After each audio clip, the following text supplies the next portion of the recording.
No, no buzz. Just Bees Book Club. So in the episode on Grievers, a book I did not enjoy very much, I did mention that there was one I was looking forward to, which was the second in the Black Dawn series from AK Press, their new anarchist themed or anarchist organized. I don't know if that's actually maybe even a worse way to put it. Um, Anarchist leaning science fiction sort of sub series or just series, I guess. Um, I finished that book like maybe a week ago, maybe a little more, maybe a little less. Tried to record about it and didn't like what I said, so I stopped, and now I'm finally getting back to it. So, yes, this is the episode on Margaret Killjoy's A Country of Ghosts, the second in the AK Press Black Dawn series. This one is also an advanced reading copy because I work at a bookstore and bug people about those things. Um, I'm sort of familiar with Margaret Killjoy. I've like never really read anything of hers other than a couple short stories. I think the thing I remember most is her story about how Nazis don't go to Valhalla. I remember quite liking that one. I think I heard her read it on the Soulcast actually. And I've like come across a thing here or there over the years, but never had engaged with her work in um, a full novel form or novella, I guess maybe. This is what, like 215 pages or so. Sorry, I'm like looking for a thing that I just read. Yeah, okay. That'll be for my reading segment later. I came away on this a little more ambivalent than I might have hoped for when I was initially getting into it. I think there are moments in this that are incredible, moments of like genuine mutual aid and solidarity, a couple moments of explanation of sort of anarchist theories that are good. But I should back up and talk about it is the Dispossessed is basically what it boils down to, but written in 2013, I think, based on the sort of author's notes at the end. Um, it just came out this year in November. Um, I'm trying now. I'm looking for the map at the opening of this book so that I can get the names right. Because, like the Dispossessed, this is a secondary fantasy world. It is full of proper nouns and place names and people names and stuff like that that are, you know, meant to invoke this world's own history that just doesn't really work for me all that well, honestly. Here's let's see if we can do this real quick. You see how this little, it's got the old Tolkien fantasy map, right? There's Borolia, Borolia. Um, that is the sort of imperial capital up here. It's a peninsula off the Satosi Sea. And then there's Veronia, where Barolia just sort of invaded and conquered. That's like a sort of republic, I believe. Borel is the capital of Borolia. Tar is the capital of Veronia. The main character is a journalist from Borel who has been reporting on the war in Veronia but has never like been there, and goes out with this general whose name escapes my mind at this moment, because a lot of their names escape my mind constantly. Demos is the academic who we follow, and I only know that because I just looked it up. Um, so he's going. This Demos is going to Veronia to like embed with this general. It's established early on that like he is the one chosen not because he's the best reporter, but because he's their best reporter that they're willing to have die. And the general is going off further into this mountain range over here, which they end up discovering is sort of a country called Hron, Hron. Um, it has a bunch of different sort of federated areas, and the idea is that Hron is um, sort of a functioning anarchist state. Or not state. I mean, this is the thing, right? It's Demos is from the Empire, so he thinks of them as an anarchist state. The people of Hron, who he meets throughout, sort of engage with him and try to bridge concepts and help him understand better what. Oh my god, I didn't put my lipstick on. Oh, I feel so stupid. Hold on.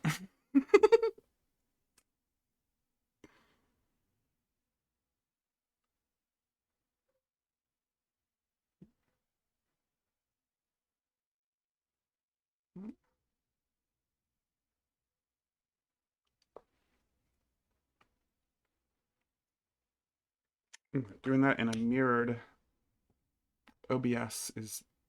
Oh, should have just done it with my eyes closed. I think I'm better at it that way.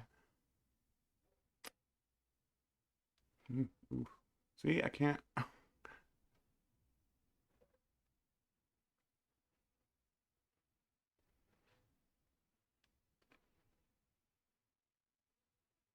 Mm, don't love it. I'll fix it for the next video. Um, oh gosh, where was I?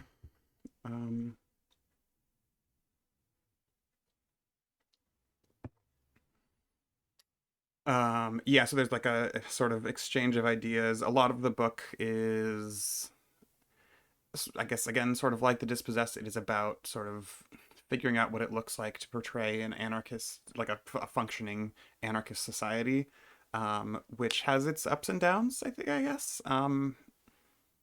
Downside is it can feel preachy is absolutely the wrong word. It's the easiest one to reach for there. It can feel clunky, maybe, a bit like a bit forward about the main character being sort of a self-insert in the way that it makes it, clear that this is written for an audience of people in the Imperial Center, which it is. That's not wrong, I think, but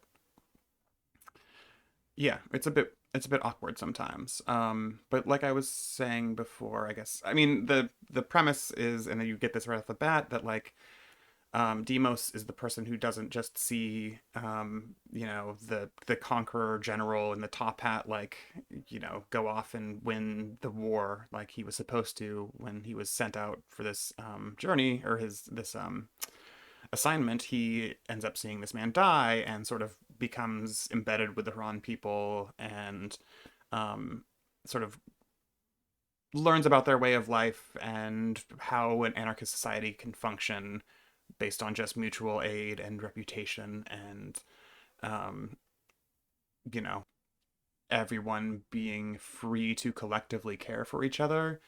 And there's like another anarchist society sort of called Karak, which is like the place where people who do not want to put others' well-being above themselves but still are anarchists end up, that shows up sort of later in the book. um, yeah. um, I think like yeah, like to get back to what I was saying sort of before I went on this high level, I think there are moments in this book that are beautiful. There are moments that like brought me to the edge of tears, just because you don't see like actual portrayals of mutual aid and solidarity done like this very often. Um and seeing that in fiction as seeing it in real life can be very affecting, and I think that's the thing that this book does best in my estimation. The thing that it doesn't that it does that I don't love is like all the proper nouns, and um, it has sort of a similar ear for those proper nouns and names and stuff that I feel like was in the Dispossessed. And reading through the blurbs at the front, like there's one from Kim Stanley Robinson that talks about how it's like it feels like Latin America and Eastern Europe and Central Asia, and like I think a lot of the place names and people names probably derive pretty heavily from specifically Eastern Europe. Demos is sort of the most obvious one. I guess Greece. But yeah, there's like I don't know. Nola is a character. Charles is a character. I'm having to look at the book because I'm not. I just don't remember most of them. um, let's see. Hideon,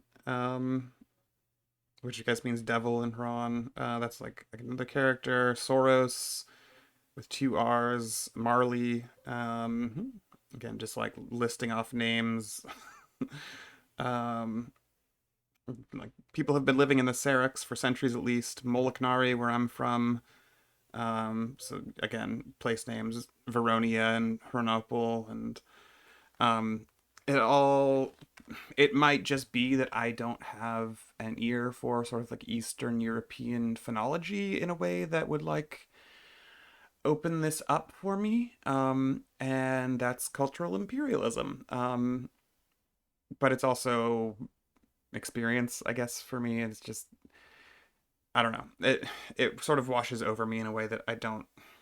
I think I wouldn't be opposed to sort of an Eastern European phonetic um, basis for a culture, um, but the names just don't quite work for me. Yeah, that's not. I mean, that's not a good place to be at, but it's I guess true in my understanding of my experience, which you know. What else?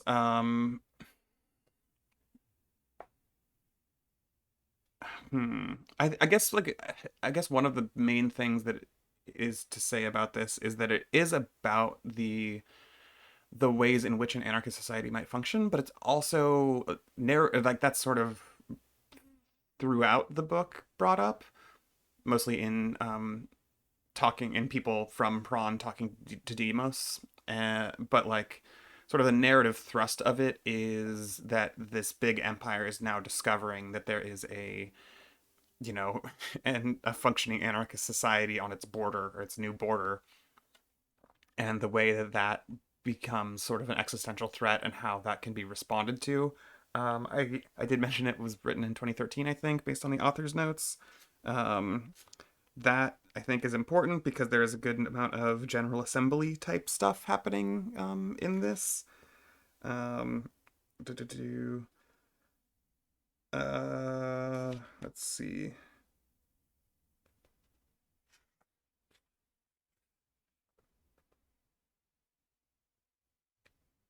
Yeah, I wrote this book in 2013, and it was published during one of the worst periods of my life, for my mental and physical health. My brain likes to tell tricks on me, like telling me I'm dying.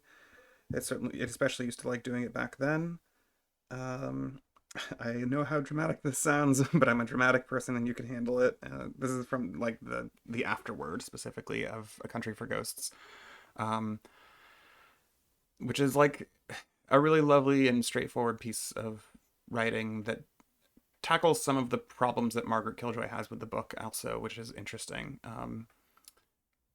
Not a thing I think you see a lot of in published fiction.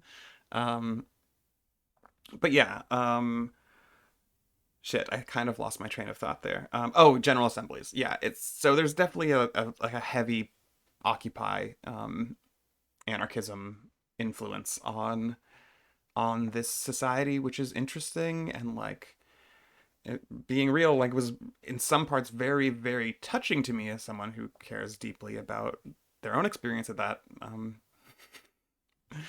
um what do you even call it at this point moment I guess um but also I think not being the most well versed in anarchist theory and but having touched it since I think there's definitely some things that I would guess that Margaret Killjoy would be a little more skeptical of in those terms, maybe a little more, or would maybe defend more strongly based on further developments in thought and sort of the the failures, the repression that comes through.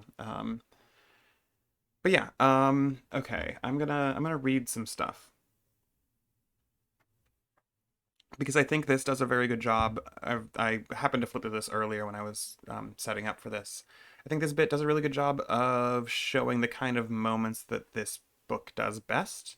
Um, so yeah, and it also has some names in it, which is why I started reading it in the first place to do that. This is gonna be like a, a page and a half or almost 2 pages, so okay. While the assassin and I tousled on the roof, footsteps rushed up the stairs.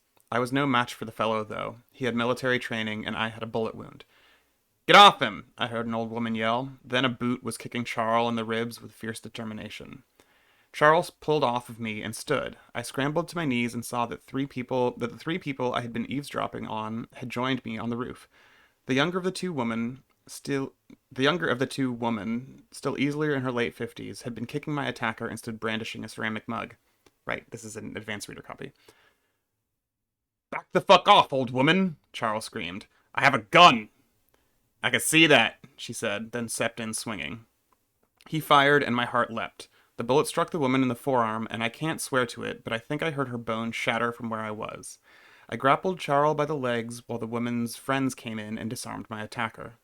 The gray-haired man turned to the fallen woman and helped raise her wounded arm over her heart. A dozen more people piled up the stairs, and one took over treatment, ordering one person to keep back the crowd, another to bring him supplies, a third to assist him as he fashioned a tourniquet from his own shirt. People obeyed. The oldest woman took the man's gun and looked to me. Who is she? She asked. An assassin, I said, gasping for breath. Sent to kill me. The Barolians. Who are you? She asked. Demos, I said. A journalist of the Free Company of the Mountain Heather. The woman turned to her captive, put the gun to his chest, winced, then fired. She cocked the gun back and fired into his dead body until the bullets were spent. She had one hand over her face but peered through the cracks in her fingers. Why'd you help me? I asked, once I'd found myself sitting on the bleacher with my three saviors. He had a gun. He could have killed you. You must be new here, the old man said. This is Hran. Later, I found Nola. When I was on the roof, a man was treating the woman's gunshot wounds, I said. He ordered people around like a military commander, and everyone obeyed. So you do use authority here. Nola thought about it for a minute before answering. We do, yes. We allow, in some circumstances, people with the authority of experience to control things, and there's nothing unfree about it. One of the best feelings in the world is letting someone else take charge of you for moments when you do so willingly. Sometimes the things that are the worst when they happen to you without your consent are the best things when they happen to you with your consent. Touching, sex, restraint, command, fighting, confession, conversation, responsibility. Choosing to do things is all the difference in the world. So yeah, that last bit with the later I found Nola bit is like has like a line, like a paragraph, not a line or a paragraph break, has a section break above it, and that's sort of the thing I'm talking about when I mention like the bits where people from Hran explain to Demos like this is basic anarchist theory stuff. But I also think the moment of somebody coming in or people coming in once Demos has yelled for help and helping him freely of their own will is like portrayed very well in that segment, and it's pretty fucking badass. And like, yeah, I don't know. I'm still kind of ambivalent about the book as a whole. I think there are things, I mean, part of it's just like I wish I liked the Dispossessed more. I every time I've read it once and I've like tried it a handful of times and it just doesn't click with me in the way that like I want it to, and it just never has. And it's about the writing, and I think there's something of that inherited in this book because of how much it owes to the Dispossessed. Um, but yeah, there's good shit in it, and I'm excited to have read it and to sort of have it in the back of my head, you know, for some amount of time. Um, yeah. I got this right. I got this. I haven't recorded in like a week, but I already remember. Okay. Thanks for not watching.